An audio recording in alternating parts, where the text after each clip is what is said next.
The state government's push for peace in Tasmania's forests has hit more turbulence. Old enmities have resurfaced over when the state's sawmillers will cease to rely on native forest. Here's state political reporter Simon Fraser. The Premier knew how to curry favour at the cricket, but it'll take more than a round of drinks to settle Tasmania's forestry debate. David Bartlett faced intense pressure in Parliament over a letter he sent to the Forest Industries Association of Tasmania 6 days before a peace deal was signed with environmentalists. I stand by every commitment made in the letter that I sent to Terry Edwards. Mr Bartlett was far more reluctant to clarify what those commitments are.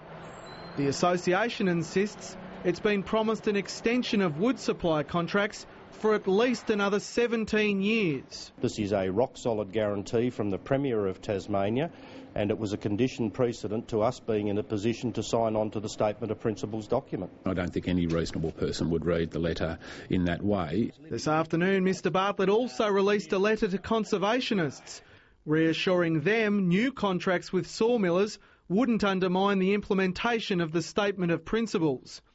Environmental groups insist the timing for an end of most native forest logging is work that's yet to be done. We're not ruling out any time frames. I mean, that's the point we're making. You know, what we're backing is the process. The 17-year transition is almost as much a breach of the spirit of the Statement of Principles as a 30-year transition would be.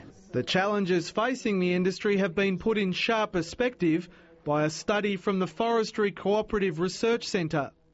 The centre's found the industry shed more than 2,000 jobs in the past 2 years.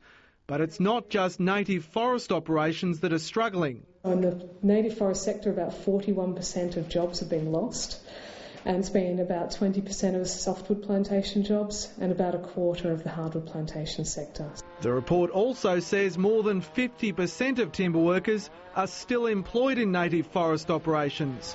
Another sign of the massive changes to come. Simon Fraser, ABC News.